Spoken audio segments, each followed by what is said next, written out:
Aku masih ingat jelas hari itu. Tubuhku gemetar ketika berlari menuju ruang Icu setelah menerima kabar bahwa anak tiriku mengalami kecelakaan hebat sepulang sekolah. Aku bahkan belum sempat menghapus air mata ketika ibu mertuaku tiba-tiba mendorong bahuku.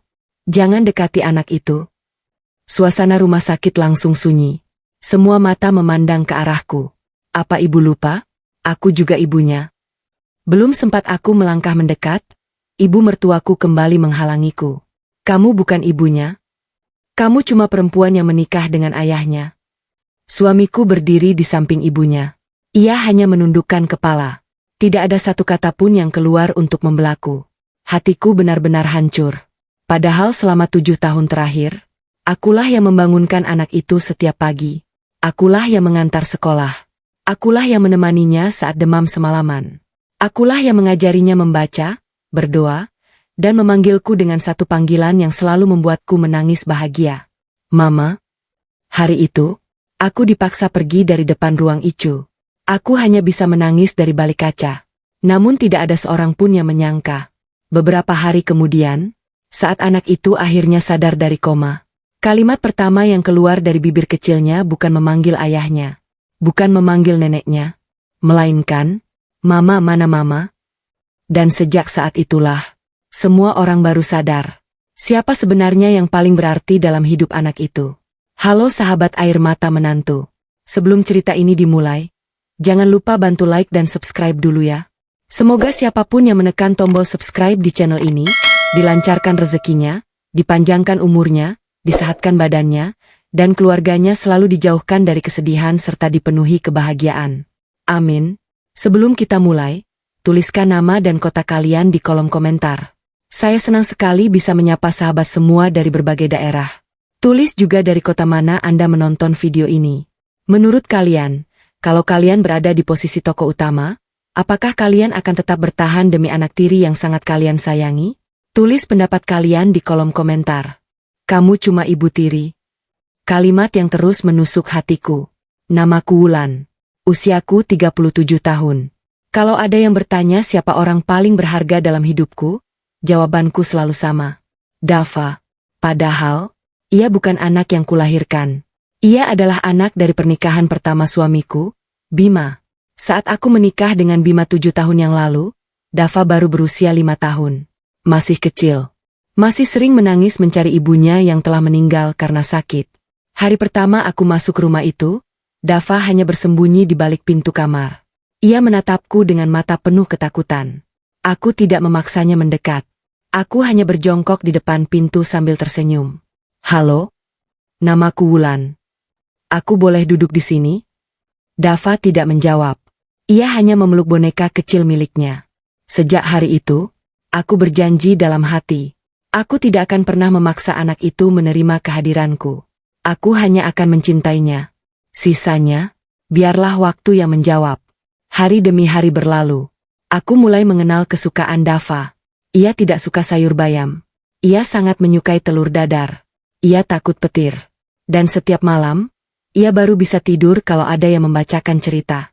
Semua kebiasaan kecil itu kuhafal di luar kepala. Kalau ia demam, akulah yang berjaga semalaman. Kalau ia mimpi buruk, akulah yang memeluknya sampai kembali tertidur. Kalau ia mendapat nilai bagus di sekolah, akulah orang pertama yang bertepuk tangan paling keras. Perlahan, Dava mulai membuka hatinya. Suatu malam, saat aku sedang menyelimuti tubuhnya, ia tiba-tiba menarik ujung bajuku. Aku menoleh. "Iya, nak." Dengan suara pelan ia bertanya, "Boleh enggak aku panggil Tante Mama?" Air mataku langsung menggenang. Aku tersenyum sambil mengusap rambutnya. "Tentu boleh. Kalau itu membuat Dava nyaman." Sejak malam itu, panggilan Mama perlahan menggantikan kata Tante. Hari pertama mendengarnya, aku menangis diam-diam di dapur. Bukan karena sedih, tetapi karena aku merasa dipercaya. Aku tahu, aku memang bukan ibu yang melahirkannya. Namun Tuhan memberiku kesempatan menjadi ibu yang membesarkannya. Sayangnya, tidak semua orang senang melihat kedekatan kami, terutama ibu mertuaku, Bu Tini. Beliau tidak pernah benar-benar menerimaku. Di matanya, aku hanyalah perempuan yang menggantikan posisi ibu kandung Dava. Suatu pagi, Ketika aku sedang menyiapkan bekal sekolah, Butini masuk ke dapur. Beliau melihat Dava memeluk pinggangku dari belakang. "Mama, hari ini Dava mau bekal ayam goreng." Aku tersenyum. "Siap." Belum sempat aku melanjutkan memasak, Butini langsung berdaham keras. "Dava." Anak itu menoleh. "Iya, Nek." "Jangan biasakan panggil dia Mama." Dava tampak bingung. "Kenapa, Nek?" "Karena dia bukan ibumu." Sendok yang kupegang hampir terjatuh. Aku menarik napas panjang, berusaha tetap tenang. Namun Butini melanjutkan ucapannya. "Ibumu sudah meninggal. Posisinya tidak akan pernah bisa digantikan siapapun." Dava langsung menundukkan kepala. Aku bisa melihat wajahnya berubah sedih. Dengan hati-hati aku berkata, "Bu, saya tidak pernah meminta Dava melupakan ibu kandungnya." Butini langsung memotong ucapanku. "Kamu diam? Jangan sok jadi ibu. Kamu cuma ibu tiri." Kalimat itu begitu tajam. Seolah-olah semua kasih sayang yang kuberikan selama ini tidak pernah berarti. Bima keluar dari kamar setelah mendengar suara kami. "Ada apa ini?" Butini langsung menjawab lebih dulu. "Istrimu sudah mulai mengajari Dava melupakan ibu kandungnya." Aku langsung menggeleng. "Itu tidak benar, Mas." Namun Bima hanya menatapku beberapa detik. Lalu berkata pelan, "Wulan, mungkin sebaiknya Dava memang jangan terlalu sering memanggilmu Mama." Dadaku terasa sesak. Aku memandang wajah suamiku. Lelaki yang selama ini tahu bagaimana aku merawat Dava. Lelaki yang melihat sendiri bagaimana aku begadang setiap kali Dava sakit. Namun pagi itu, ia tidak membelaku. Dava langsung menggenggam tanganku. "Ayah, Dava sendiri yang mau panggil Mama." Tidak ada yang menyuruh. Suasana mendadak hening. Aku menatap Dava. Matanya mulai berkaca-kaca. Anak itu memelukku erat. "Aku sayang Mama." Kalimat sederhana itu membuat air mataku hampir jatuh. Namun Butini justru menarik tubuh Dava menjauh dariku. "Cukup. Mulai hari ini jangan terlalu dekat dengannya." Aku hanya mampu berdiri mematung. Hatiku terasa hancur. Tetapi demi Dava, aku memilih diam. Aku percaya, suatu hari nanti, semua orang akan melihat bahwa kasih sayang seorang ibu tidak selalu lahir dari hubungan darah. Namun aku tidak pernah menyangka, beberapa hari setelah kejadian itu, sebuah telepon dari sekolah Dava akan mengubah seluruh hidup kami. Dan menjadi awal dari penderitaan yang tidak pernah kubayangkan sebelumnya. Telepon dari sekolah itu mengubah hidup kami dalam hitungan detik. Sejak kejadian di dapur pagi itu, suasana rumah berubah menjadi sangat canggung. Dava tidak lagi banyak berbicara. Biasanya setiap sarapan ia selalu bercerita tentang pelajaran di sekolah atau teman-temannya. Namun pagi itu, anak itu hanya menundukkan kepala sambil memainkan sendok di tangannya. Hatiku terasa ikut hancur. Aku tahu, ucapan Butini telah melukai hati kecilnya. Aku menghampiri Dava sebelum ia berangkat sekolah. "Nah." Aku berjongkok di depannya. "Jangan sedih ya." Dava mengangkat wajahnya. Matanya masih sembab. "Mama marah sama Dava?" Aku langsung memeluknya. "Ya Allah, tentu tidak. Mama tidak akan pernah marah." Dava memelukku lebih erat. "Tapi," kata nenek, "Mama bukan Mama Dava." Air mataku hampir jatuh. Aku mengusap pelan rambutnya. "Dengar ya. Ibu yang melahirkanmu akan selalu menjadi ibumu. Dan Mama akan selalu menyayangimu. Walaupun tidak ada hubungan darah." Dava mengangguk pelan. Lalu ia kembali memelukku. "Aku tetap mau panggil Mama. Karena Mama selalu ada buat Dava." Kalimat itu membuat dadaku terasa hangat sekaligus perih. Seorang anak berusia 12 tahun mampu memahami kasih sayang. Mengapa orang dewasa justru sering gagal memahaminya? Dava berangkat sekolah bersama sopir langganan sekolah. Aku berdiri di teras sampai mobil itu menghilang di ujung jalan. Entah kenapa, sejak pagi hatiku terasa tidak tenang. Seolah akan terjadi sesuatu. Aku mencoba menghilangkan perasaan itu dengan membereskan rumah. Menyapu, mengepel, mencuci pakaian. Semua kulakukan seperti biasa. Namun pikiranku terus tertuju kepada Dava. Menjelang siang, ponselku tiba-tiba berdering. Di layar tertulis nama wali kelas Dava. Aku langsung mengangkatnya. "Assalamualaikum, Bu." Namun suara di seberang terdengar sangat panik. "Bu Wulan, Tolong segera ke rumah sakit kasih bunda. Jantungku langsung berdegup sangat kencang. Ada apa, Bu Guru? Dava mengalami kecelakaan. Tanganku langsung gemetar. Apa? Bagaimana keadaan Dava? Anak-anak sedang menyeberang setelah kegiatan olahraga. Lalu sebuah mobil melaju sangat kencang. Dava sempat melindungi temannya. Davalah yang tertabrak. Dunia seolah berhenti berputar. Ponsel hampir terlepas dari tanganku. Ya Allah. Anakku. Tanpa sempat memakai sandal dengan benar, aku langsung berlari keluar rumah. Mas Bima. Bima yang sedang bekerja dari rumah langsung keluar. Ada apa? Aku menangis. Dava kecelakaan. Wajah Bima langsung pucat. Apa? Kita ke rumah sakit sekarang. Untuk pertama kalinya sejak pagi tadi, kami sama-sama berlari menuju mobil. Namun saat kami baru hendak berangkat, Butini keluar dari dalam rumah. Lo? Mau kemana? Bima menjawab dengan suara bergetar. Dava kecelakaan. Butini langsung terdiam. Beberapa detik kemudian beliau ikut masuk ke mobil. Ayo cepat.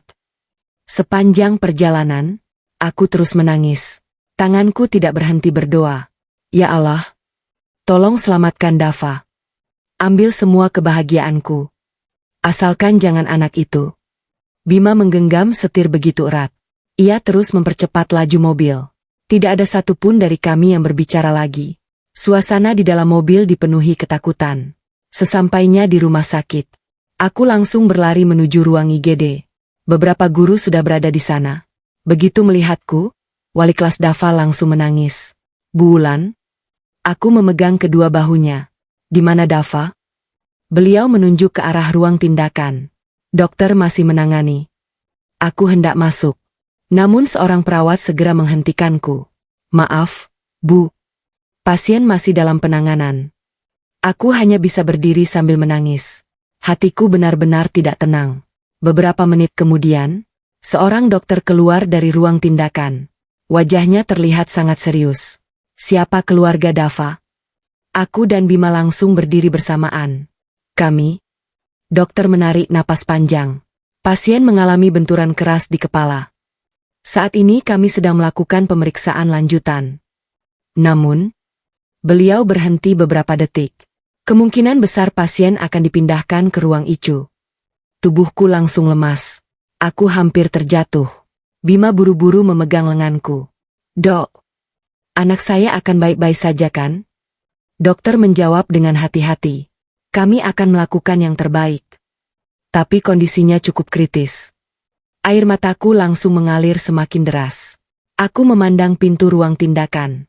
Dalam hati aku terus berkata, Dava, Mama sudah di sini. Kamu harus kuat. Namun aku sama sekali tidak tahu.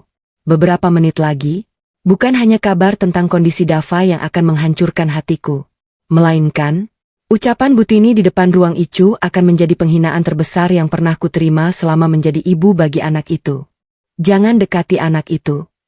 Aku diusir dari depan ruang ICU oleh mertuaku sendiri. Aku berdiri membeku di depan ruang tindakan. Tanganku terus gemetar. Mataku tidak pernah lepas dari pintu yang sejak tadi tertutup rapat. Di balik pintu itu, ada Dava, anak yang sudah kuanggap seperti darah dagingku sendiri. Setiap detik terasa begitu panjang. Aku terus menggenggam tasbih kecil yang selalu kubawa kemanapun. Ya Allah, tolong selamatkan Dava. Aku rela menanggung semua rasa sakit ini. Asalkan jangan anak itu. Air mataku kembali jatuh. Sekitar 15 menit kemudian, pintu ruang tindakan akhirnya terbuka. Beberapa perawat mendorong ranjang menuju lift khusus ICU. Aku langsung berlari. Dava. Wajahnya dipenuhi luka. Kepalanya diperban. Mulutnya dipasang selang bantu napas. Matanya tertutup rapat. Tangannya yang kecil dipenuhi kabel infus. Dadaku terasa seperti diremas. Aku mencoba menggenggam jemarinya. Dava. Mama di sini, Nak. Namun sebelum tanganku menyentuhnya, seseorang menarik bahuku dengan keras. Aku menoleh. Butini berdiri di belakangku. Sorot matanya penuh kemarahan. Wulan, jangan sentuh cucuku. Aku terdiam. Bu, saya hanya ingin menemani Dava. Beliau langsung menunjuk ke arah pintu lift. Jangan dekati anak itu. Suara Butini begitu keras hingga memenuhi lorong rumah sakit. Semua orang menoleh ke arah kami. Aku bisa merasakan puluhan pasang mata memandangku. Aku mencoba tetap tenang. Bu, saya tidak akan mengganggu. Saya hanya ingin melihat Dava sebentar. Namun Butini kembali memotong ucapanku. Tidak. Kamu penyebab semua ini? Kalimat itu membuatku terpaku. Apa maksud ibu? Kalau kamu tidak membuat Dava terlalu dekat denganmu, dia tidak akan buru-buru pulang ingin bertemu kamu. Aku tidak percaya dengan apa yang kudengar. Aku memandang Bima. Berharap kali ini, suamiku akan membelaku. Mas, tolong jelaskan. Namun Bima hanya berdiri membisu. Ia tampak bingung. Tatapannya berpindah dari ibunya kepadaku. Tetapi tidak satu kata pun keluar dari mulutnya. Hatiku kembali hancur. Perawat mulai mendorong ranjang Dava menuju lift. Aku spontan melangkah mengikuti.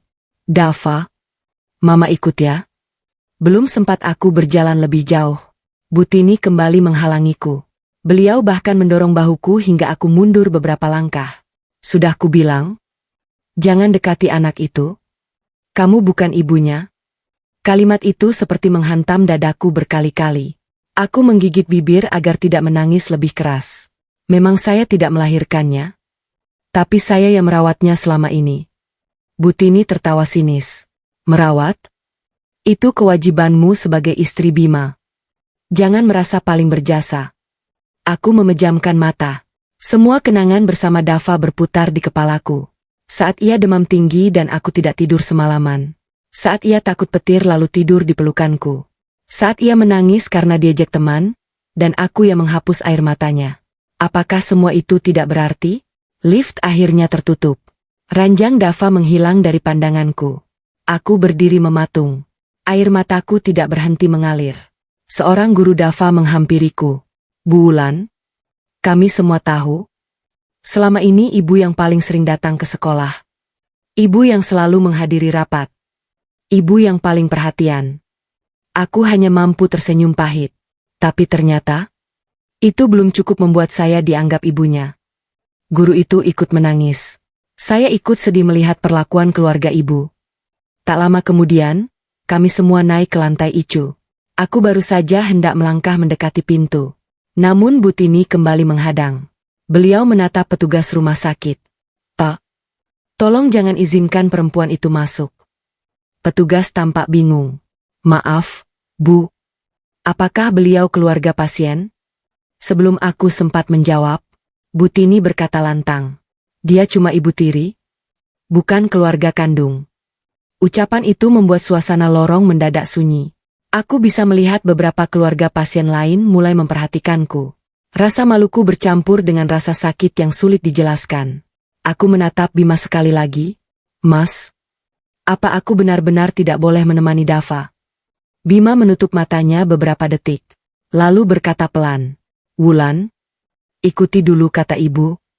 Kita jangan bikin suasana tambah ramai. Kalimat itu membuat seluruh harapanku runtuh.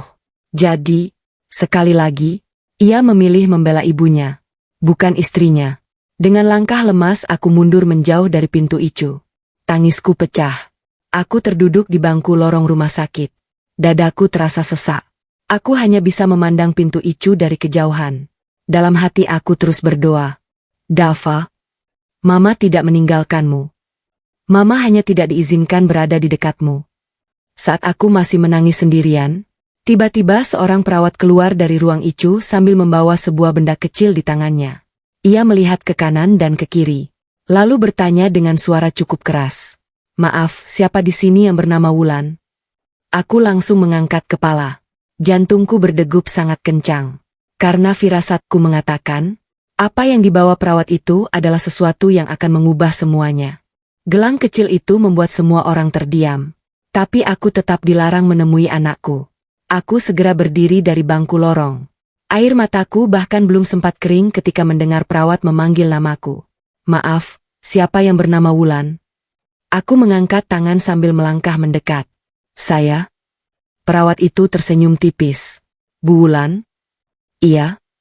Beliau membuka telapak tangannya. Di sana ada sebuah gelang kain berwarna biru muda.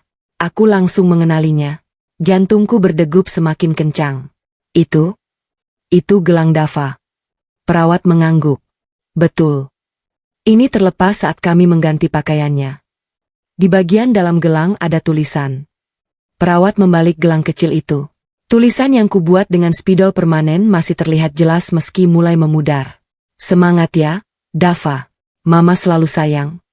Aku langsung menutup mulutku. Tangisku pecah. Gelang itu kubuat 3 tahun yang lalu ketika Dava pertama kali mengikuti kemah sekolah. Saat itu ia takut tidur jauh dariku. Aku membelikannya gelang sederhana. Di bagian dalamnya kutulis kalimat itu agar ia merasa aku selalu menemaninya. Sejak hari itu, Dava tidak pernah melepas gelang tersebut. Bahkan ketika mandi, bahkan saat tidur. Aku tidak menyangka, gelang itu masih dipakainya sampai hari ini. Perawat memandangku dengan mata berkaca-kaca. Bu, saat tim medis membuka gelang ini, kami membaca tulisannya. Kami pikir, gelang ini pasti sangat berarti. Aku menerima gelang itu dengan tangan gemetar. Aku menciumnya perlahan. Lalu kupeluk di dadaku. Terima kasih. Suaraku hampir tidak terdengar. Semua orang di lorong melihat kejadian itu. Beberapa keluarga pasien mulai berbisik-bisik. Seorang ibu parubaya bahkan menghampiriku. Nah, kalau bukan karena kasih sayang yang besar, anak itu tidak mungkin menyimpan gelang ini selama bertahun-tahun. Aku hanya mampu tersenyum sambil menangis. Namun, belum sempat suasana menjadi tenang. Butini kembali menghampiri. Beliau melihat gelang di tanganku. Lalu berkata dengan nada dingin, "Itu cuma gelang. Jangan merasa paling berjasa." Kalimat itu membuat beberapa orang di lorong saling berpandangan. Seorang bapak yang sejak tadi duduk menunggu keluarganya sampai menggeleng pelan. Seolah tidak percaya ada nenek yang masih mampu berkata seperti itu di tengah kondisi cucunya yang sedang kritis. Aku menarik napas panjang. Bu, saya tidak pernah ingin dianggap berjasa. Saya hanya ingin berada di samping Dava. Butini kembali menggeleng. Tidak. Kamu cukup di luar saja. Kehadiranmu tidak diperlukan. Hatiku kembali seperti ditusuk. Aku menoleh ke arah Bima.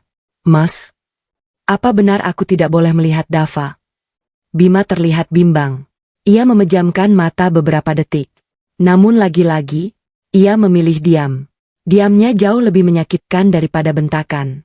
Karena diamnya berarti ia membiarkan aku disakiti. Saat itulah, pintu Icu kembali terbuka. Dokter keluar sambil membawa sebuah map. Siapa keluarga inti Dava? Aku dan Bima langsung berdiri.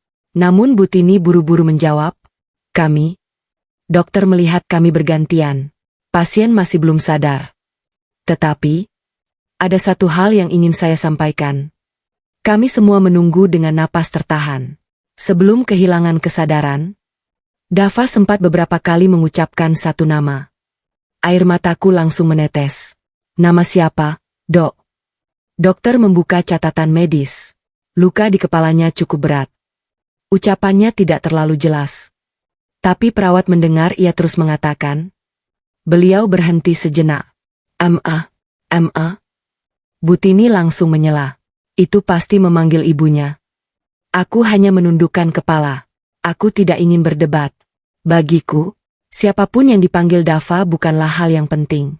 Yang penting, anak itu selamat. Dokter kembali berkata.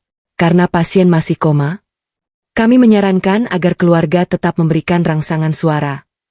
Kadang pasien masih bisa mendengar suara orang-orang yang dekat dengannya. Mendengar itu, hatiku langsung dipenuhi harapan. Aku melangkah satu langkah ke depan. Dok, kalau begitu, boleh saya berbicara dari samping tempat tidurnya? Belum sempat dokter menjawab, Butini langsung berdiri di depanku. Tidak boleh. Kamu jangan memanfaatkan keadaan. Dokter tampak bingung. Maaf, Bu. Beliau siapa? Butini menjawab cepat. Ibu tirinya. Dokter mengangguk pelan. Lalu tanpa diduga, beliau justru bertanya. Kalau begitu, siapa yang selama ini paling sering mendampingi pasien saat kontrol kesehatan, imunisasi, dan pemeriksaan sekolah? Aku terdiam. Bima ikut terdiam. Karena mereka semua tahu jawabannya. Dokter membuka berkas medis Dava. Lalu berkata, "Di semua formulir yang kami terima selama beberapa tahun terakhir, nama pendamping yang paling sering tercatat adalah..." Beliau mengangkat pandangannya ke arahku. "Ibu Wulan." Lorong rumah sakit mendadak sunyi. Butini mulai kehilangan kata-kata. Namun tepat saat semua orang masih terdiam, dari dalam ruang ICU terdengar suara monitor berbunyi lebih cepat. Seorang perawat berlari keluar sambil berkata dengan wajah panik, "Dokter, pasien Dava menunjukkan reaksi mendadak." Aku langsung berdiri. Jantungku berdegup sangat kencang. Entah firasat baik atau buruk. Aku hanya tahu, beberapa detik lagi, sesuatu yang besar akan terjadi pada anak yang paling kucintai. Suara monitor itu membuatku berlari. Tapi aku kembali dihalangi di depan pintu ICU. Suara monitor yang terdengar dari dalam ruang ICU membuat seluruh lorong rumah sakit mendadak dipenuhi kepanikan. Beberapa perawat berlari masuk membawa peralatan medis. Dokter yang sejak tadi berbicara dengan kami langsung menghentikan penjelasannya. "Permisi." Beliau bergegas masuk ke dalam ICU. Pintu kembali tertutup rapat. Aku berdiri mematung. Tanganku mencengkeram gelang biru milik Dava begitu erat hingga telapak tanganku terasa sakit. Ya Allah, tolong lindungi anakku. Air mataku terus mengalir tanpa henti. Aku bahkan tidak sadar bibirku terus bergetar membaca doa. Beberapa menit kemudian, seorang perawat keluar membawa beberapa lembar hasil pemeriksaan. Wajahnya tampak terburu-buru. Aku langsung menghampirinya. "Maaf, Mbak. Bagaimana keadaan Dava?" Perawat itu berhenti sejenak. "Pasien masih dalam pengawasan." Tadi sempat muncul respons dari sarafnya. "Dokter sedang memastikan penyebabnya." Aku mengangguk pelan. Setidaknya, masih ada harapan. Aku menoleh ke arah pintu ICU. Dalam hati aku membayangkan Dava sedang berjuang melawan rasa sakitnya. "Mama di sini, Nak. Kamu jangan menyerah." Saat aku masih menatap pintu itu, seorang petugas keamanan rumah sakit menghampiri kami. "Maaf, keluarga pasien. Jangan terlalu banyak orang berkumpul di depan ICU. Silakan menunggu di ruang tunggu." Aku mengangguk. Namun Butini justru berkata, "Saya tetap di sini." Petugas tidak mempermasalahkan. Akhirnya kami bergeser ke kursi yang tidak jauh dari pintu ICU. Suasana kembali sunyi. Tidak ada yang berbicara. Sekitar 1 jam berlalu. Aku belum makan sedikit pun. Aku juga tidak merasa lapar. Yang kupikirkan hanya satu. Bagaimana keadaan Dava? Tiba-tiba ponselku bergetar. Aku melihat nama yang muncul di layar. Burani, guru kelas Dava. Aku segera mengangkat telepon itu. "Assalamualaikum, Bu." Suara Burani terdengar lirih. "Bu Wulan? Maaf mengganggu. Saya hanya ingin menyampaikan sesuatu." "Iya, Bu. Tadi setelah polisi datang ke sekolah, kami baru tahu bagaimana kecelakaan itu bisa terjadi." Aku langsung berdiri. "Maksud Ibu? Dava sebenarnya bisa menyelamatkan dirinya. Tapi, ia melihat teman sekelasnya belum sempat menghindar. Dia mendorong temannya. Dan, dia sendiri yang tertabrak." Air mataku kembali jatuh. Dadaku terasa sesak. Itu memang Dava. Dia selalu lebih memikirkan orang lain. Burani ikut menangis. Anak itu sangat baik. Semua guru menyayanginya. Percakapan itu rupanya didengar oleh beberapa orang di sekitar kami. Seorang ibu yang anaknya juga dirawat di ICU berkata pelan, "Semoga anak ibu segera sembuh." Aku mengangguk sambil mengusap air mata. "Terima kasih." Namun belum sempat aku duduk kembali, Butini menyela dengan nada sinis. "Kalau memang kamu sayang sama Dava, harusnya kamu dari dulu sadar diri." Aku menatap beliau. "Sadar diri bagaimana, Bu?"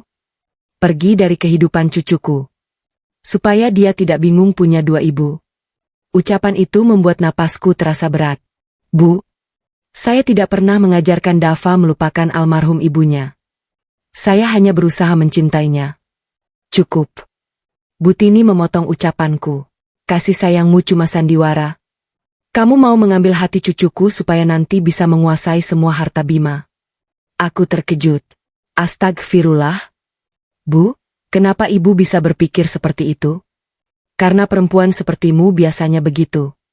Ucapan itu membuat beberapa orang di ruang tunggu mulai saling berpandangan. Aku benar-benar dipermalukan. Aku menoleh ke arah Bima. Mas? Apa selama ini Mas juga berpikir begitu? Bima terdiam cukup lama. Tatapannya kosong. Akhirnya ia menjawab pelan. Aku tidak tahu harus percaya siapa. Kalimat itu membuat air mataku mengalir semakin deras. Jadi, setelah 7 tahun hidup bersama, setelah semua pengorbananku, suamiku masih meragukan ketulusanku. Aku tersenyum pahit. Baik, Mas. Kalau memang itu yang Mas rasakan, aku tidak akan memaksa siapapun mempercayaiku. Aku kembali duduk. Kali ini aku tidak lagi menangis keras. Hatiku justru terasa sangat tenang. Karena aku mulai sadar, orang yang benar-benar mengenalku hanyalah Dava. Bukan keluarga ini. Menjelang sore, pintu lift terbuka.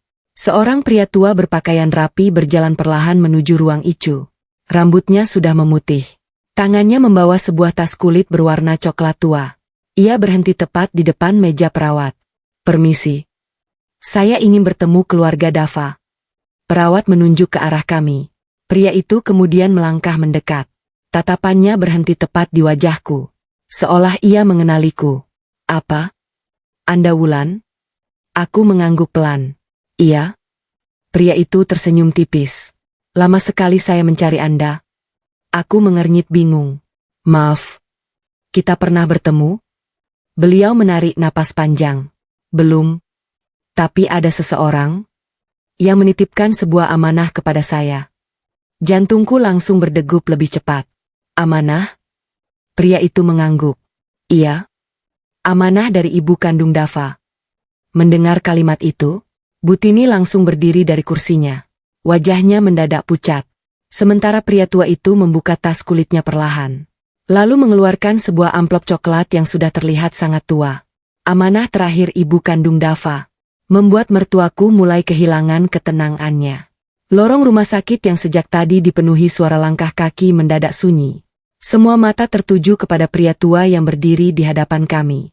Tangannya menggenggam sebuah amplop coklat yang terlihat kusam. Seolah amplop itu telah disimpan bertahun-tahun. Aku menatapnya dengan bingung. Maaf, Pak. Siapa sebenarnya Bapak? Pria itu tersenyum tipis. Perkenalkan. Nama saya Joko. Dulu saya sahabat almarhumah Rina. Jantungku langsung berdegup lebih cepat. Rina. Nama itu adalah nama mendiang istri pertama Bima. Ibu kandung Dava. Aku belum pernah bertemu dengannya. Namun selama 7 tahun terakhir, aku selalu berusaha menghormati kenangannya. Aku tidak pernah sekalipun berbicara buruk tentang perempuan yang telah melahirkan anak yang sangat kusayangi itu. Pak Joko melanjutkan ucapannya. Sebelum meninggal, Rina menitipkan sesuatu kepada saya. Saya diminta menyerahkannya hanya kepada orang yang benar-benar menjaga Dava dengan sepenuh hati. Aku semakin tidak mengerti. Lalu, kenapa Bapak mencarinya sekarang? Pak Joko menghela napas panjang. Karena selama ini saya tinggal di luar kota. Beberapa hari yang lalu saya baru kembali. Saya mendengar kabar tentang kecelakaan Dava. Saya merasa sudah waktunya memenuhi janji saya. Belum sempat aku berkata apa-apa. Butini melangkah maju. Tatapannya tajam. Pak, kalau memang itu peninggalan Rina, berikan saja kepada saya. Saya ibunya Bima. Pak Joko menatap Butini beberapa saat. Lalu menggeleng pelan. Maaf. Saya tidak bisa. Wajah Butini langsung berubah. Kenapa? Karena itu bukan pesan untuk ibu. Jawaban singkat itu membuat Butini terdiam. Ia mulai terlihat gelisah. Aku belum pernah melihat wajah mertuaku seperti itu. Pak Joko lalu menoleh kepadaku. Bu Wulan. Sebelum saya memberikan ini, saya ingin bertanya. Aku mengangguk. Silakan, Pak. Selama 7 tahun ini, apakah ibu pernah membedakan Dava dengan anak kandung sendiri? Air mataku kembali menggenang. Tidak pernah. Bahkan sampai hari ini, saya selalu menganggap Dava adalah anugerah terbesar dalam hidup saya. Pak Joko kembali bertanya, kalau suatu hari nanti, Dava mengetahui bahwa ibu bukan ibu kandungnya, apakah ibu akan tetap menyayanginya? Aku langsung menjawab tanpa berpikir. Selamanya. Kasih sayang tidak berhenti hanya karena hubungan darah. Kalau Tuhan mengizinkan saya hidup 100 tahun lagi, Saya akan tetap menjadi tempat pulang Dava. Suasana mendadak hening.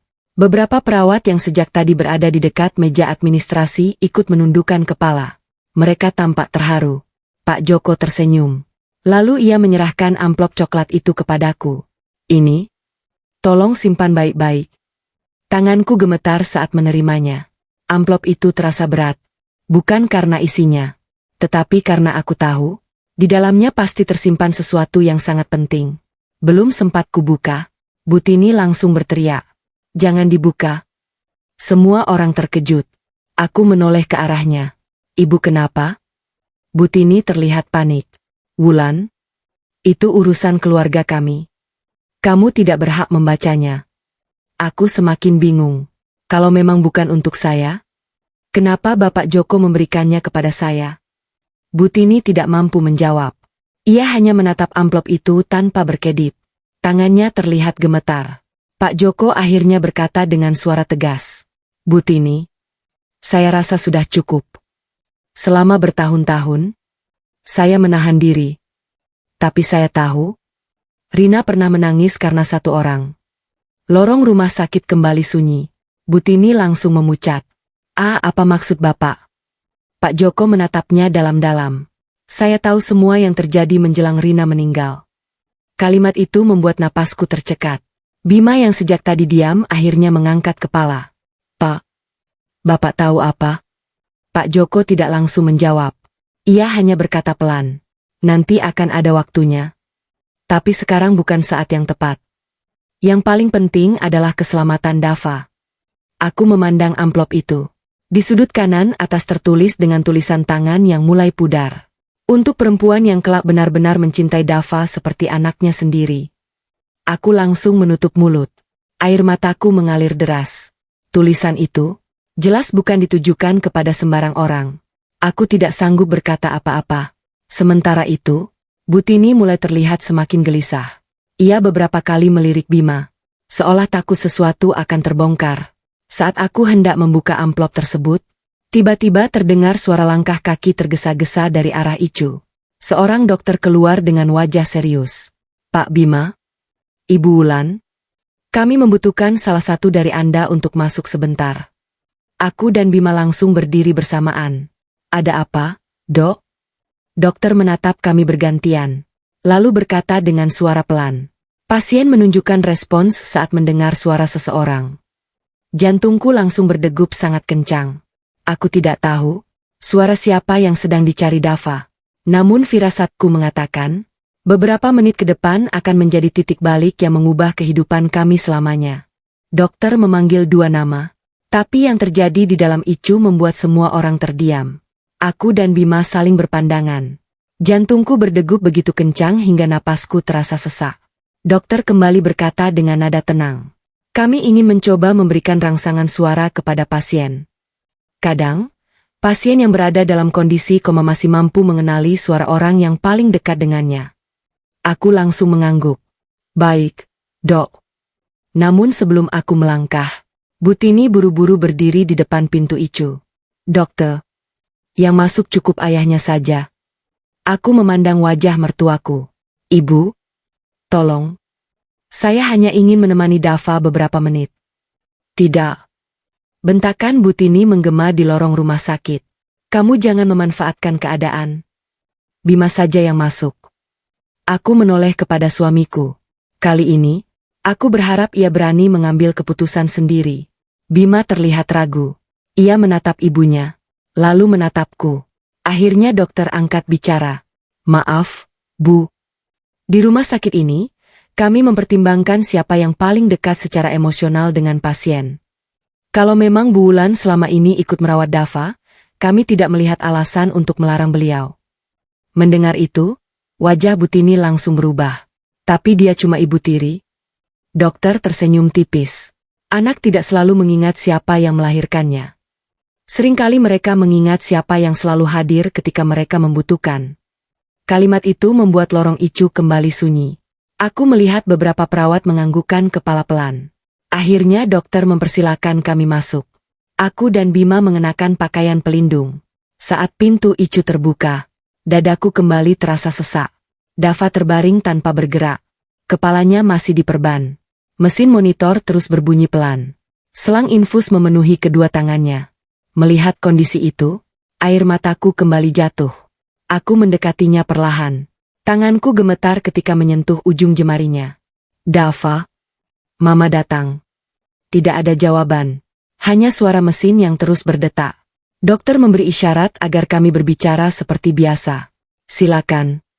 Anggap saja beliau sedang tidur. Pasien terkadang mampu mendengar. Aku menarik kursi, lalu duduk di samping ranjang.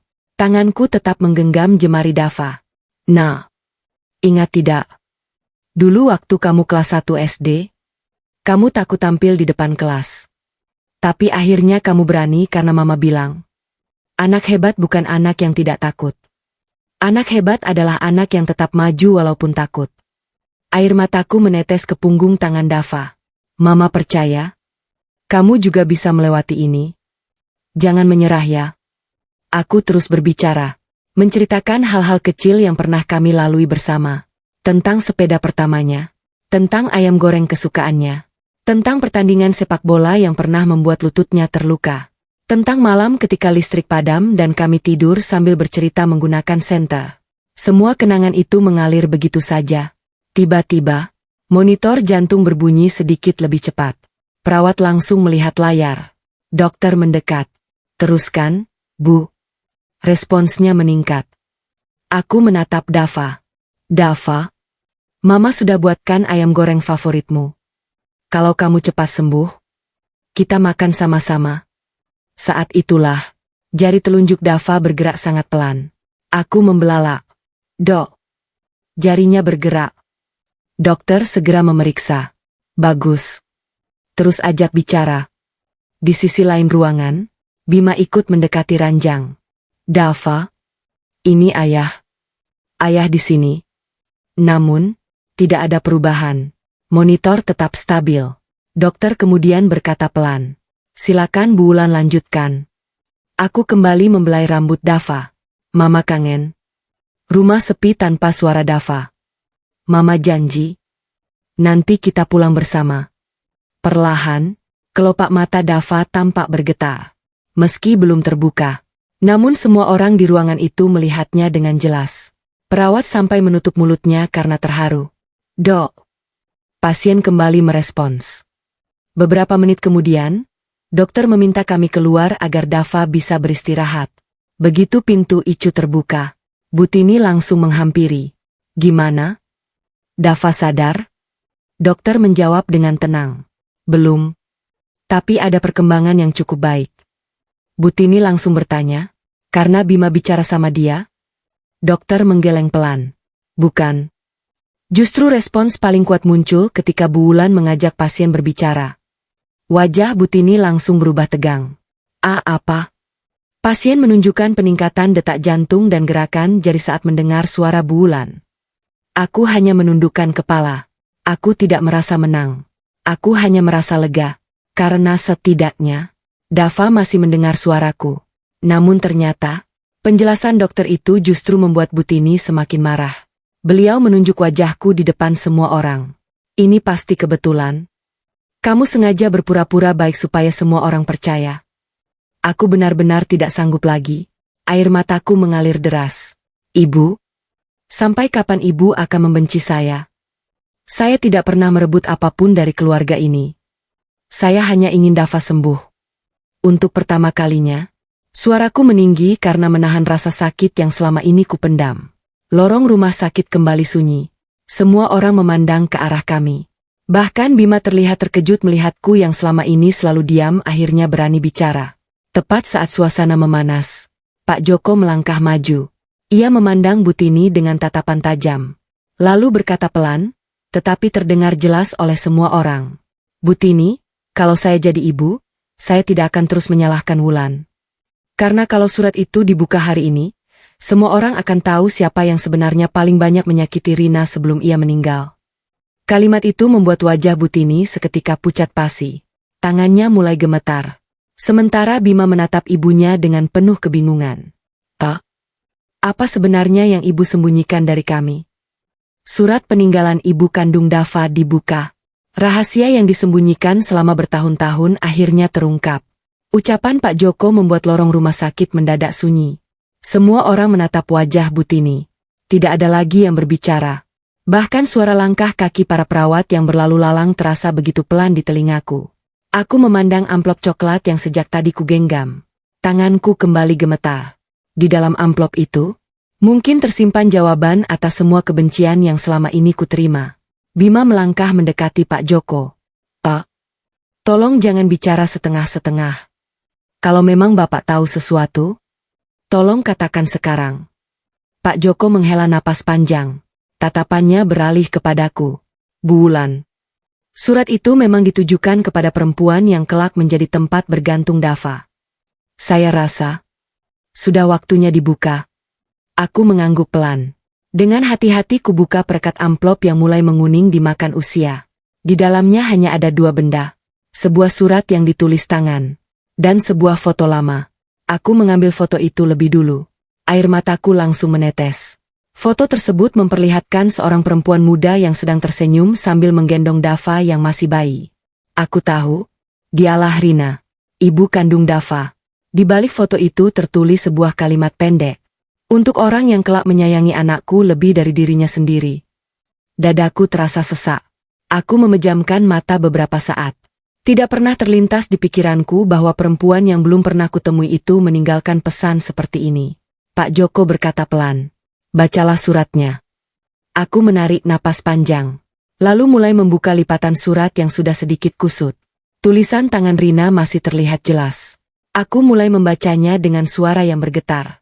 "Assalamualaikum. Kalau surat ini sampai di tanganmu, berarti aku sudah tidak ada di dunia ini." Air mataku mulai mengalir. Aku melanjutkan membaca. Aku tidak tahu siapa perempuan yang akan menjadi pendamping Bima nanti.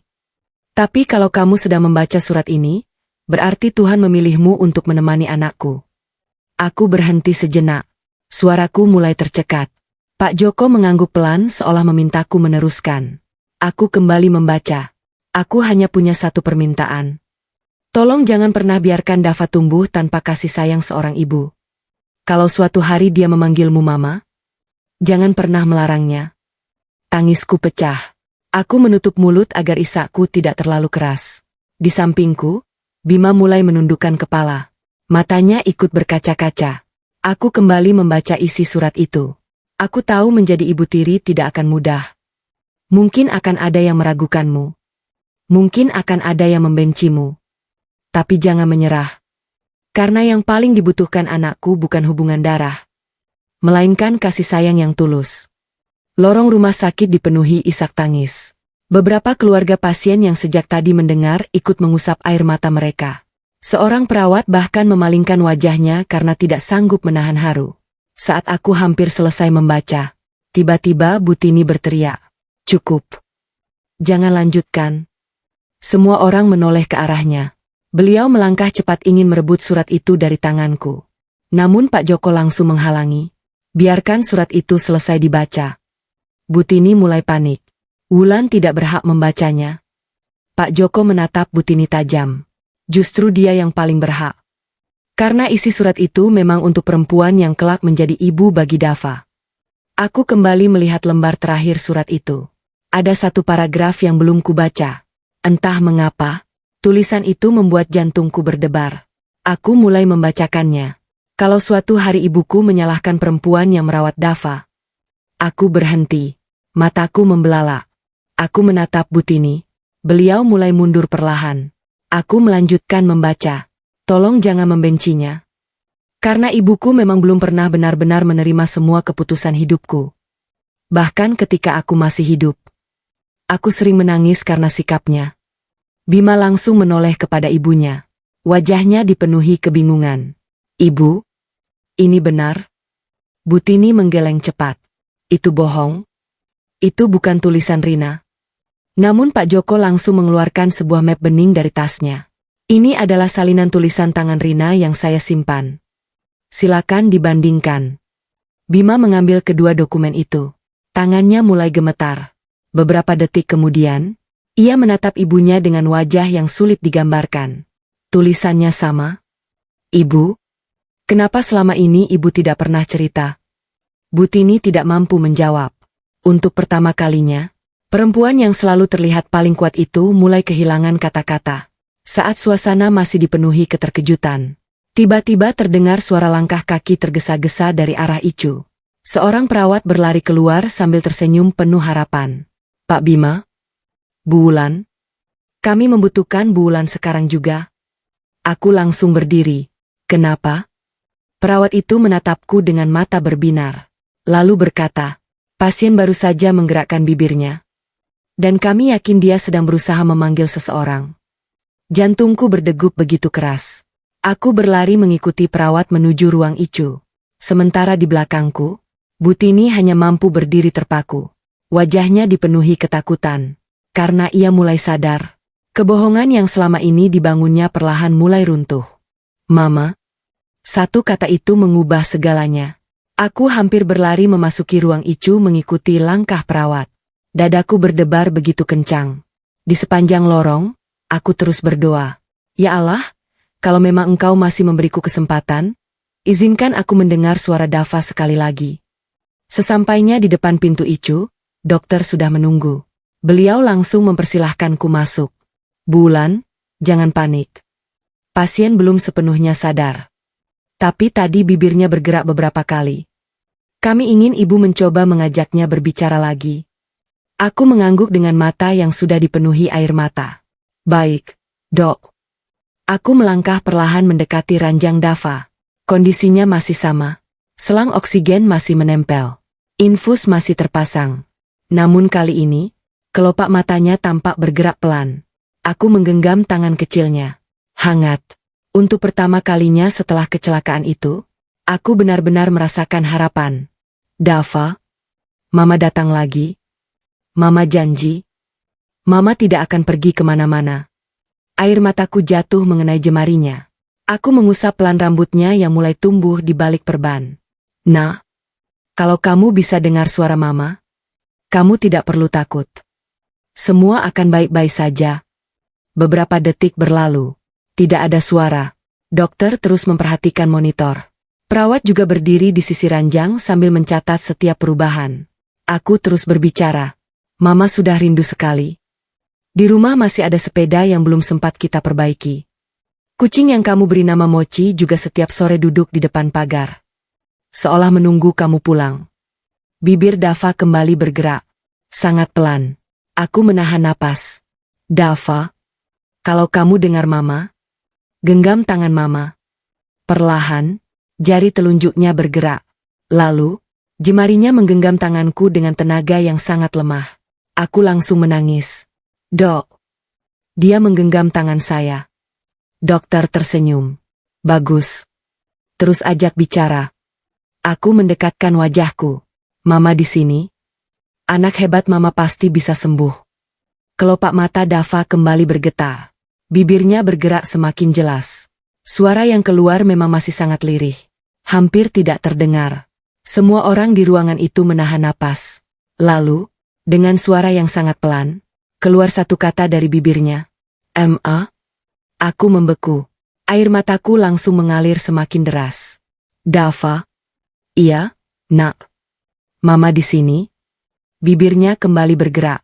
Kali ini lebih jelas. Mama? Ruangan Icu mendadak sunyi. Tidak ada satu orang pun yang berbicara. Bahkan dokter yang sudah bertahun-tahun menangani pasien tampak terdiam. Aku menutup mulutku sambil menangis. Masya Allah. Dava? Mama di sini? Di luar Icu. Melalui kaca bening, Bima dan Butini menyaksikan semuanya. Bima memandang ke arah anaknya yang sedang berusaha menggerakkan bibir. Meskipun suara itu tidak terdengar sampai keluar ruangan, ia bisa membaca gerakan bibir Dava. Mama, bukan, ayah, bukan, nenek, melainkan, Mama. Tubuh Bima langsung lemas. Ia terduduk di kursi lorong. Tangannya menutupi wajahnya. Air mata yang selama ini ia tahan akhirnya jatuh. Aku salah? Pak Joko berdiri di sampingnya. Kamu baru menyadarinya sekarang, Bima? Bima mengangguk sambil menangis. Selama ini, aku membiarkan istriku berjuang sendirian. Padahal, Yang paling banyak mengurus Dava adalah dia. Suara Bima mulai bergetar. Aku bahkan tidak pernah membelanya. Pak Joko hanya menepuk bahunya pelan. Penyesalan memang selalu datang belakangan.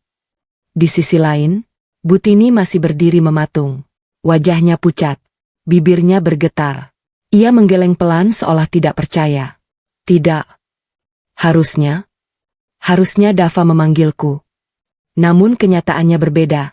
Anak yang selama ini berusaha dijauhkan dari Wulan, justru mencari perempuan itu saat membuka kesadarannya. Beberapa keluarga pasien yang sejak tadi mengikuti kejadian itu mulai berbisik. Kasihan sekali ibu tirinya. Berarti memang dia yang paling dekat dengan anak itu. Selama ini neneknya salah menilai. Kalimat-kalimat itu membuat Butini semakin tertunduk.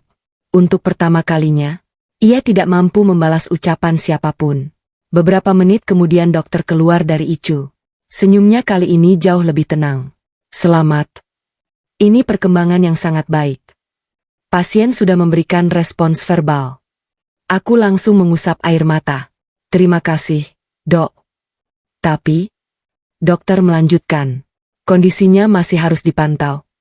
Karena benturan di kepalanya cukup berat. Kita belum boleh lengah. Aku mengangguk. Apapun yang terjadi, setidaknya aku sudah mendengar suara anak itu. Itu sudah cukup membuatku bersyukur. Saat suasana mulai sedikit tenang, seorang polisi datang memasuki lorong rumah sakit. Ia membawa sebuah map berwarna biru. Permisi. Siapa keluarga Dava? Bima langsung berdiri. Saya ayahnya. Polisi itu membuka map tersebut. Laporan kecelakaan sudah kami terima. Dan kami menemukan sesuatu yang perlu segera diketahui keluarga. Semua orang menoleh. Polisi mengeluarkan sebuah rekaman dari kamera pengawas jalan. Lalu berkata dengan wajah serius. Kecelakaan ini ternyata tidak sesederhana yang kita kira. Rekaman CCTV itu membuat darahku berdesir. Ternyata Dava bukan sekadar korban kecelakaan. Ucapan polisi membuat seluruh lorong rumah sakit kembali dipenuhi ketegangan. Aku yang baru saja sedikit bernapas lega karena mendengar suara Dava, kembali merasakan dadaku sesak. Bima melangkah mendekati polisi. Pak, maksud Bapak apa? Polisi membuka map biru yang dibawanya. Di dalamnya terdapat beberapa lembar foto hasil tangkapan kamera pengawas serta sebuah flash disk. Kami sudah memeriksa rekaman CCTV dari persimpangan dekat sekolah. Awalnya kami menduga ini murni kecelakaan lalu lintas.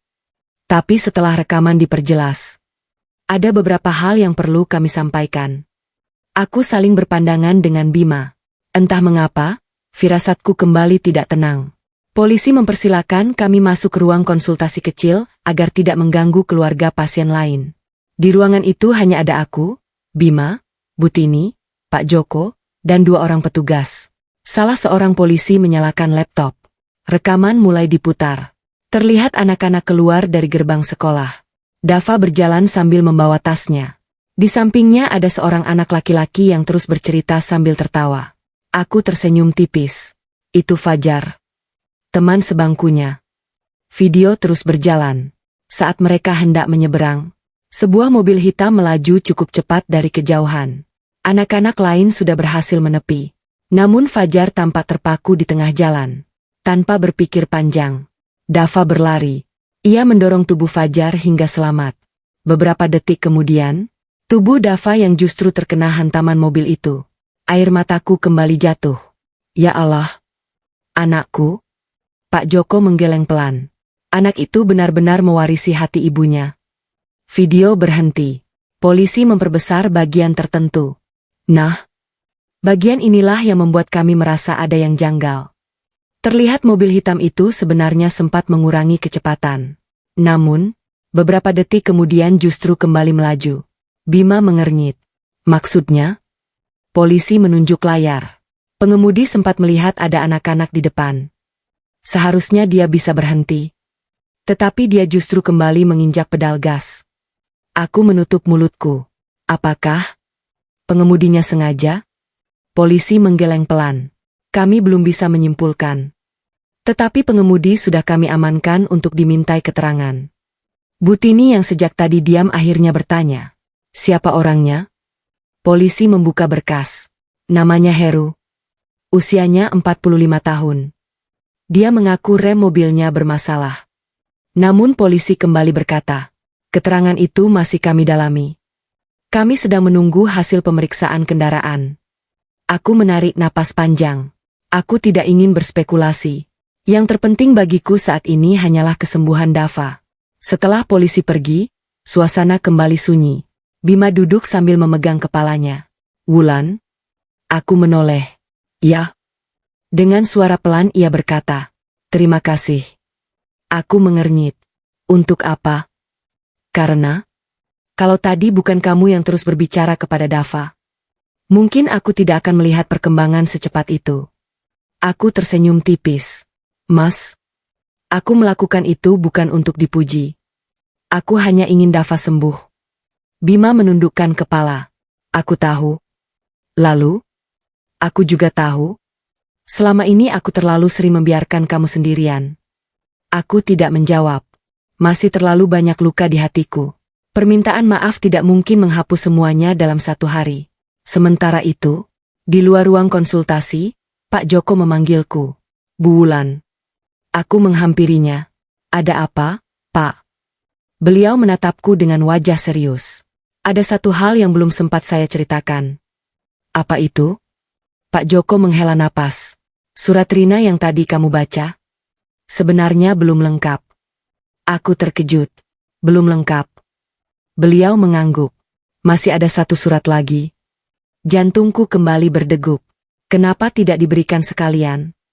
Karena Rina berpesan. Surat kedua hanya boleh dibuka ketika Dava sudah sadar.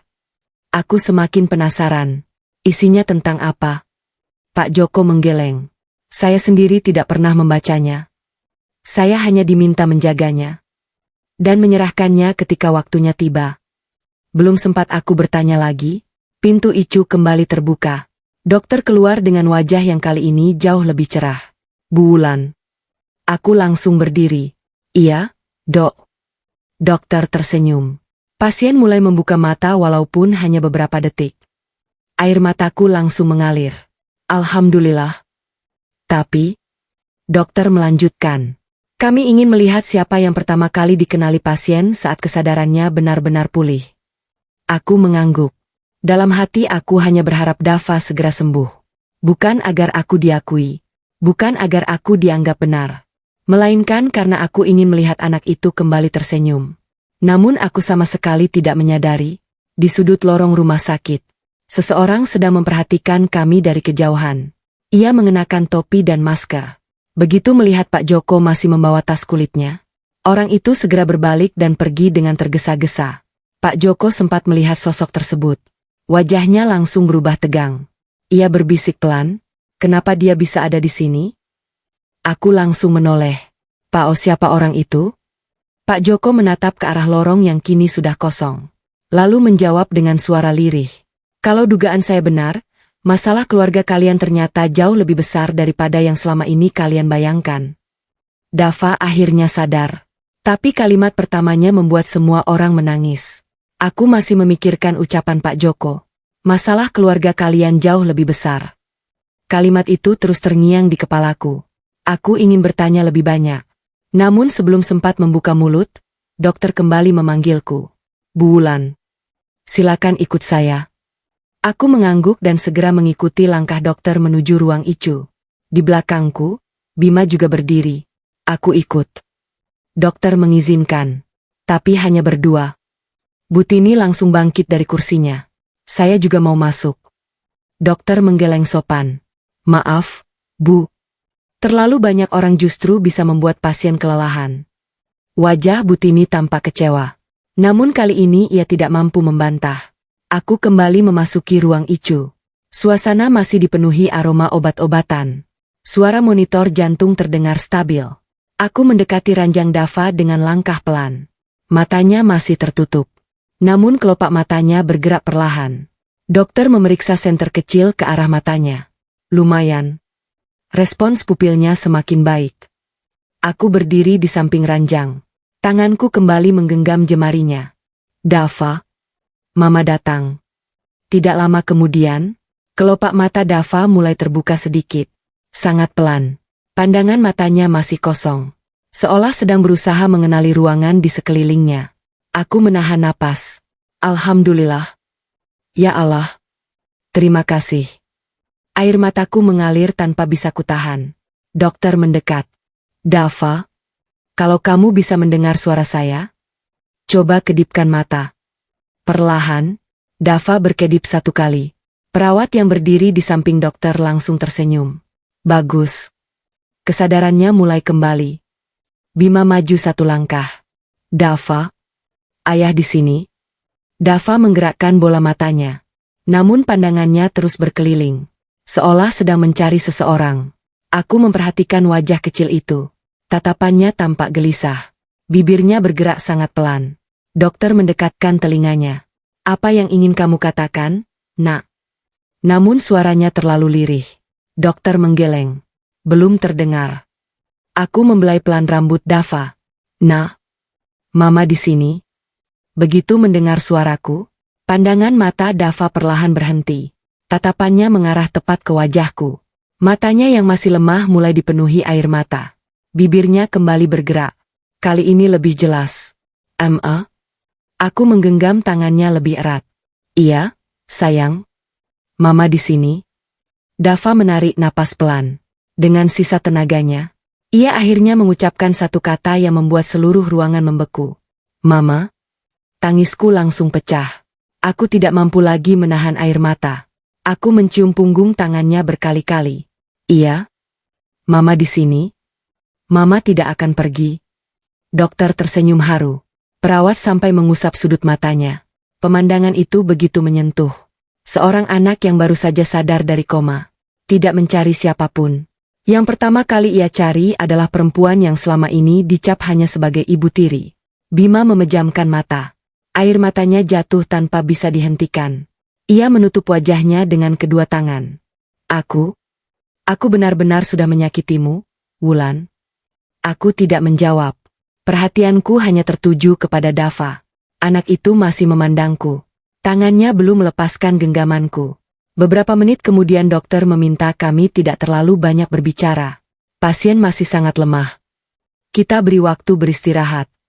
Aku mengangguk. Sebelum keluar, aku membisikkan pelan di telinga Dava. Mama tunggu di luar. Kamu cepat sembuh ya. Perlahan, Dava menganggukkan kepalanya.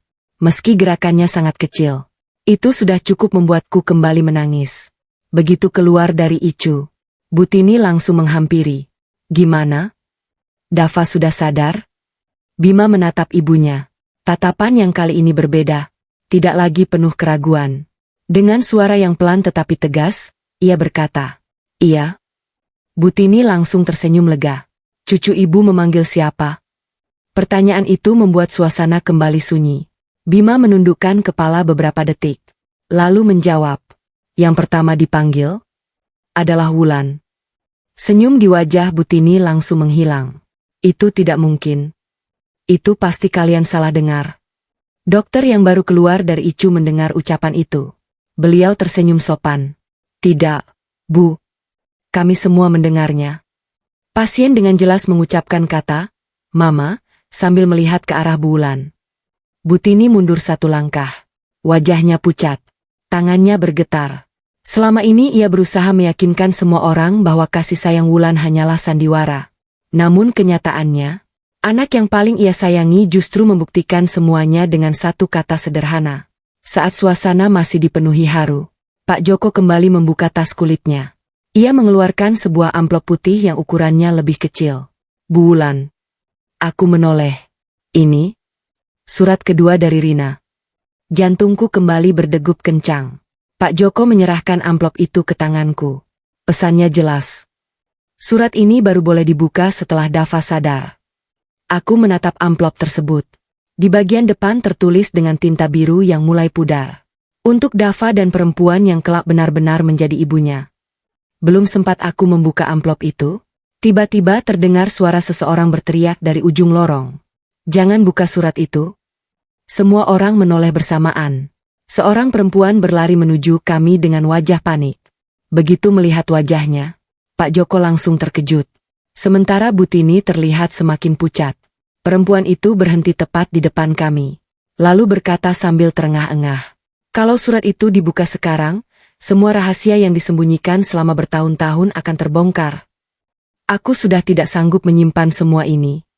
Pengakuan yang membuat Butini gemetar. Suara perempuan itu menggema di lorong rumah sakit. Jangan buka surat itu. Semua orang langsung menoleh.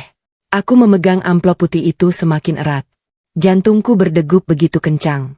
Perempuan yang baru datang itu tampak berusia sekitar 50 tahun. Wajahnya terlihat lelah. Matanya sembab seperti habis menangis. Ia berhenti tepat di hadapan Pak Joko. Pak Joko langsung mengenalinya. Bu Ratna, akhirnya kamu datang juga. Perempuan itu mengangguk pelan. Lalu pandangannya beralih kepada Butini. Tatapan mereka saling bertemu. Untuk beberapa detik, tidak ada satupun yang berbicara. Namun dari sorot mata Butini, aku bisa melihat ketakutan yang belum pernah kulihat sebelumnya. Bima memecah keheningan. Maaf. Ibu siapa? Perempuan itu menarik napas panjang. Saya Ratna. Saya dulu tetangga Rina. Sekaligus orang yang paling sering menemaninya ketika ia sedang sakit. Aku mengangguk pelan. Nama itu belum pernah kudengar. Namun dari cara Pak Joko memandangnya, aku tahu perempuan ini menyimpan sesuatu yang penting. Bu Ratna menoleh kepadaku. Bu Wulan? Saya minta maaf. Aku bingung. Maaf untuk apa, Bu? Air mata Bu Ratna langsung jatuh. Karena selama bertahun-tahun, saya memilih diam. Saya takut. Saya tidak berani mengatakan yang sebenarnya. Lorong rumah sakit kembali sunyi. Bima mulai terlihat gelisah. Yang sebenarnya tentang apa? Bu Ratna memandang Butini. Kemudian berkata dengan suara lirih. Tentang semua penderitaan yang dialami Rina sebelum meninggal. Wajah Butini langsung berubah pucat. Ratna, cukup. Namun Bu Ratna kali ini tidak lagi mundur. Saya sudah terlalu lama diam. Setiap malam saya dihantui rasa bersalah. Melihat Wulan diperlakukan seperti ini, saya tidak sanggup lagi. Bima memegang bahu Bu Ratna. Tolong jelaskan. Bu Ratna mengusap air matanya. Rina sering datang ke rumah saya. Kadang sambil menangis. Kadang sambil membawa Dava yang masih bayi. Dadaku terasa sesak. Aku membayangkan Rina yang saat itu sedang berjuang menjadi seorang ibu. Bu Ratna melanjutkan. Dia sering berkata, aku takut anakku tumbuh tanpa kasih sayang. Kalau suatu hari aku tidak ada, aku hanya ingin Dava bertemu perempuan yang benar-benar mencintainya. Aku kembali menundukkan kepala. Air mataku jatuh tanpa bisa kutahan. Namun ucapan berikutnya membuat semua orang membeku. Rina juga sering menangis. Karena Butini, Bima langsung menoleh kepada ibunya. Ibu, apa benar? Butini menggeleng cepat. Itu fitnah. Jangan percaya. Namun Bu Ratna mengeluarkan sebuah buku kecil dari dalam tasnya. Saya tahu suatu hari nanti, semua ini akan dibutuhkan. Itulah sebabnya saya menyimpan buku harian Rina. Aku membelalak. Buku harian? Bu Ratna mengangguk. Beberapa halaman ditulis langsung oleh Rina. Dan ia memintaku menjaganya. Butini langsung melangkah maju. Berikan. Itu bukan milikmu. Pak Joko segera berdiri di depan Bu Ratna. Butini. Cukup. Selama ini sudah terlalu banyak yang ibu sembunyikan. Bima mengambil buku kecil itu dengan tangan gemetar. Halamannya mulai menguning. Ia membuka secara acak. Lalu membaca salah satu tulisan. Suaranya perlahan bergetar. Hari ini ibu kembali mengatakan aku tidak pantas menjadi istri Bima. Bima berhenti. Ia memandang ibunya. Wajahnya mulai dipenuhi air mata. Ia melanjutkan membaca. Aku bertahan demi Dava. Aku tidak ingin anakku kehilangan keluarganya. Tangannya semakin gemetar. Ia membuka halaman berikutnya. Kalau nanti aku tidak ada, jangan biarkan perempuan yang menggantikanku mengalami penderitaan yang sama. Aku langsung menutup mulut. Tangisku pecah. Kalimat itu, seolah ditulis khusus untukku. Bima perlahan menutup buku itu. Lalu menatap Butini. Ibu, selama ini, semua ini benar? Butini tidak lagi mampu menatap mata anaknya. Ia hanya menundukkan kepala. Tangannya saling menggenggam dengan gelisah. Untuk pertama kalinya, perempuan yang selalu berbicara paling keras itu benar-benar kehilangan keberanian. Saat suasana dipenuhi keheningan, pintu Icu kembali terbuka. Seorang perawat keluar sambil tersenyum. Bu Wulan? Aku langsung berdiri. Iya? Pasien baru saja sadar sepenuhnya. Air mataku kembali mengalir. Alhamdulillah. Tapi, perawat melanjutkan. Begitu membuka mata, dia langsung meminta bertemu Mama. Aku menutup wajahku sambil menangis. Di saat yang sama, Bima memandangku dengan penuh penyesalan. Ia melangkah mendekat. Lalu, untuk pertama kalinya sejak kami menikah, ia berlutut di hadapanku di lorong rumah sakit. Dengan suara yang bergetar ia berkata, Wulan, maafkan aku. Aku sudah gagal menjadi suami, dan gagal mempercayai perempuan yang ternyata paling tulus mencintai anakku. Seluruh lorong rumah sakit terdiam. Sementara Butini hanya mampu menangis melihat putranya berlutut di depan perempuan yang selama ini ia hina. Aku memilih pergi, saat mereka baru menyadari arti seorang ibu. Tangis memenuhi lorong rumah sakit. Aku memandang Bima yang masih berlutut di hadapanku. Selama 7 tahun menikah, belum pernah sekalipun kulihat suamiku serapuh ini. Wajahnya dipenuhi penyesalan. Air matanya terus mengalir tanpa ia sembunyikan. Wulan, aku mohon, maafkan aku. Suaranya begitu lirih. Orang-orang yang berada di sekitar kami ikut memperhatikan. Beberapa perawat saling berpandangan. Ada yang mengusap sudut matanya. Aku menarik napas panjang. Lalu perlahan berkata, Mas, berdirilah. Namun Bima menggeleng. Tidak. Sebelum kamu memaafkanku, aku tidak pantas berdiri. Aku memejamkan mata. Hatiku memang masih dipenuhi luka. Luka yang tidak lahir dalam sehari, melainkan dari ribuan momen ketika aku memilih diam demi menjaga keutuhan keluarga. Aku teringat saat pertama kali Dava demam tinggi.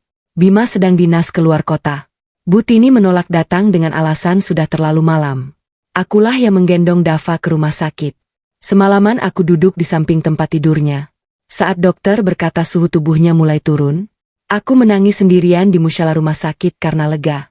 Tidak ada seorang pun yang tahu. Aku juga teringat ketika Dava memenangkan lomba menggambar.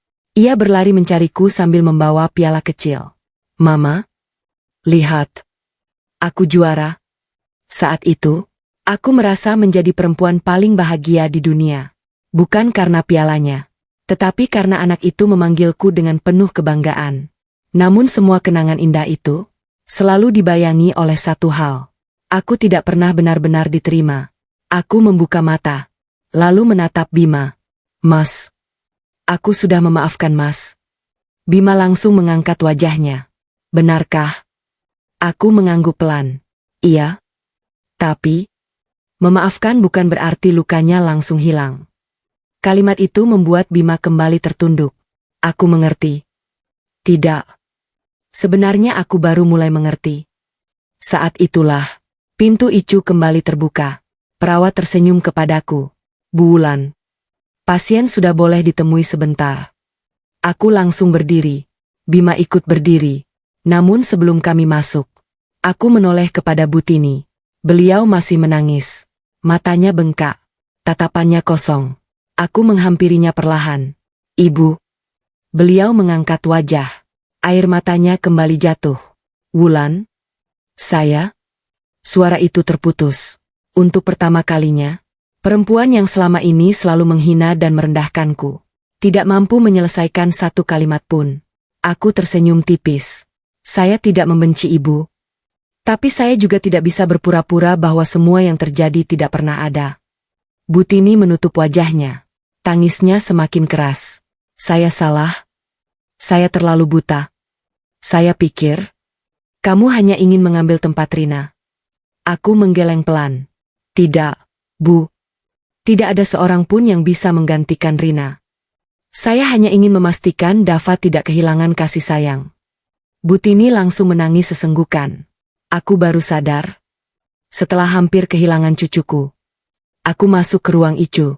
Dava sudah membuka mata lebih lama dibanding sebelumnya. Begitu melihatku, senyumnya perlahan muncul. Walaupun masih sangat lemah. Mama? Aku langsung menggenggam tangannya. Iya, sayang. Mama di sini? Dava menatapku cukup lama. Lalu bertanya dengan suara pelan. Mama, Kenapa tadi mama tidak ada? Dadaku kembali terasa sesak. Aku tidak mungkin menceritakan semuanya kepada anak itu. Aku hanya tersenyum sambil membelai pipinya. Mama ada. Cuma tidak boleh masuk. Dava mengernyit. Siapa yang gak boleh? Aku mengusap rambutnya. Itu tidak penting lagi. Yang penting sekarang Dava sudah bangun. Namun Dava justru berkata pelan. Aku dengar suara mama. Waktu gelap. Aku dengar mama terus manggil Dava. Aku pulang. Karena suara mama. Aku langsung memeluknya hati-hati agar tidak mengganggu alat medis. Tangisku pecah sekali lagi. Aku tidak pernah membayangkan bahwa suaraku benar-benar sampai kepadanya saat ia berada di antara sadar dan tidak sadar. Di balik kaca icu, Bima menyaksikan semuanya. Tangannya menutup wajah. Ia kembali menangis. Pak Joko berdiri di sampingnya. Lihatlah. Kasih sayang tidak pernah bisa dipalsukan. Bima mengangguk. Saya terlambat menyadarinya. Sore itu, dokter menyampaikan bahwa kondisi Dava terus membaik. Jika tidak ada komplikasi, beberapa hari lagi ia bisa dipindahkan ke ruang rawat biasa. Semua orang tampak lega. Namun justru saat itulah, aku mengambil sebuah keputusan yang sudah kupikirkan sejak semalam. Aku menghampiri Bima. Mas, ada yang ingin aku bicarakan. Bima langsung menatapku. Apa? Aku menarik napas panjang. Setelah Dava benar-benar sembuh, aku akan pergi dari rumah itu. Wajah Bima langsung berubah pucat. Apa? Jangan bercanda, Wulan. Aku menggeleng. Aku serius. Aku sudah terlalu lelah. Aku tidak ingin Dava tumbuh di tengah kebencian. Aku ingin dia mengingat masa kecilnya dengan bahagia. Bima langsung memegang kedua tanganku. Tolong, jangan tinggalkan kami. Aku menundukkan kepala. Air mataku kembali jatuh. Mas, aku mencintai Dava. Tapi aku juga harus mulai mencintai diriku sendiri. Kalimat itu membuat Bima benar-benar kehilangan kata-kata. Sementara di balik pintu kamar rawat, tanpa kami sadari, Dava yang baru saja terbangun mendengar sebagian pembicaraan kami. Air mata kecil mengalir di pipinya. Dengan suara yang masih lemah ia berbisik. Mama jangan pergi. Mama, jangan pergi. Penyesalan itu datang saat semuanya hampir terlambat. Ucapan Dava membuat langkahku langsung terhenti. Aku menoleh ke arah pintu kamar rawat. Anak itu masih terbaring lemah di atas tempat tidur. Selang infus masih terpasang di lengannya. Namun air mata mengalir pelan di pipinya. Dengan suara yang hampir tak terdengar, ia kembali memanggilku. Mama, jangan pergi. Dadaku seperti diremas. Aku segera menghampirinya. Dava, Mama di sini. Aku menggenggam tangannya erat. Anak itu menatapku dengan mata yang masih sembab. Aku dengar. Mama mau pergi.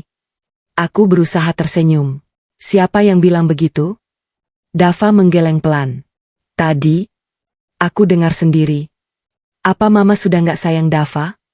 Pertanyaan itu membuat air mataku jatuh tanpa bisa kutahan. Aku mengusap pipinya dengan lembut. Jangan pernah berpikir begitu. Sampai kapanpun, Mama akan selalu sayang sama Dava. Lalu kenapa Mama mau pergi? Aku terdiam. Aku tidak mungkin menceritakan semua luka yang selama bertahun-tahun kusimpan kepada anak yang baru saja sadar dari koma. Aku hanya berkata pelan. Mama cuma capek, Nak. Tapi rasa sayang Mama tidak pernah berubah. Dava menggenggam tanganku lebih erat. Kalau Mama pergi, Dava ikut. Aku langsung memeluknya dengan sangat hati-hati. Tidak boleh. Kamu harus sekolah. Kamu harus tumbuh jadi anak hebat. Tapi, Dava maunya sama Mama. Tangis kami pecah bersamaan. Di balik pintu kamar, Bima tidak sanggup lagi berdiri. Ia bersandar di dinding. Air matanya mengalir deras. Pak Joko menatapnya sambil berkata pelan. Ini akibat ketika seseorang terlalu lama membiarkan orang baik berjuang sendirian. Bima mengangguk. Saya pantas menerima semua ini. Beberapa saat kemudian, Bima masuk ke dalam kamar. Ia berdiri di hadapanku. Wulan, aku tidak akan memaksamu. Tapi izinkan aku memperbaiki semuanya. Aku menatapnya. Bagaimana caranya, Mas? Aku akan berubah. Bukan hanya dengan kata-kata. Tapi dengan tindakan. Aku akan melindungimu. Aku akan menghentikan semua penghinaan. Aku akan menjadi ayah yang lebih baik. Aku tersenyum tipis. Semoga. Jawabanku singkat. Bukan karena aku membencinya, tetapi karena kepercayaan yang rusak tidak bisa kembali hanya dengan satu permintaan maaf. Saat itulah, Butini masuk ke kamar dengan langkah pelan. Tidak ada lagi tatapan angkuh. Tidak ada lagi suara keras. Beliau justru menghampiriku sambil membawa sebuah tas kain kecil. Wulan? Tangannya gemetar. Ada sesuatu yang ingin ibu berikan. Aku menerimanya. Di dalam tas itu terdapat sebuah album foto. Foto-foto Dava sejak bayi. Butini menatapku sambil menangis. Selama ini, ibu menyimpan semua foto ini. Ibu takut. Kalau suatu hari Dava lebih memilihmu daripada mengenang ibunya. Beliau terisak. Tapi sekarang ibu sadar. Kasih sayang tidak pernah menghapus kenangan. Kamu tidak pernah mengambil tempat Rina. Kamu justru menjaga tempat itu tetap hidup. Aku menunduk. Air mataku kembali mengalir. Butini lalu menggenggam kedua tanganku. Maafkan ibu. Ibu sudah sangat jahat. Ibu sudah membuatmu menangis berkali-kali. Aku tidak tahu apakah aku pantas dimaafkan. Aku memandang wajah perempuan tua itu. Wajah yang kini dipenuhi penyesalan. Bu, saya memaafkan ibu. Tapi mulai hari ini, jangan pernah lagi menilai seseorang hanya karena statusnya. Ibu tiri juga bisa mencintai sepenuh hati. Butini langsung memelukku. Tangisnya pecah. Aku janji. 2 minggu kemudian, Dava akhirnya diizinkan pulang. Saat keluar dari rumah sakit, ia menggenggam tangan kananku. Sementara tangan kirinya menggenggam tangan ayahnya. Sebelum masuk ke mobil, ia berhenti. Lalu menatap neneknya. Nek. Butini tersenyum sambil mengusap kepalanya. Iya, sayang. Dava berkata polos. Nenek jangan marahi mama lagi ya. Kalimat sederhana itu membuat Butini kembali menangis. Beliau mengangguk berkali-kali. Nenek janji. Nenek tidak akan menyakiti mama lagi. 3 bulan berlalu. Rumah yang dulu penuh pertengkaran mulai berubah. Bima benar-benar menepati janjinya. Ia tidak lagi membiarkan siapapun merendahkanku. Butini pun perlahan berubah. Setiap pagi beliau sering membantuku menyiapkan sarapan. Kadang kami masih canggung. Namun tidak lagi dipenuhi kebencian.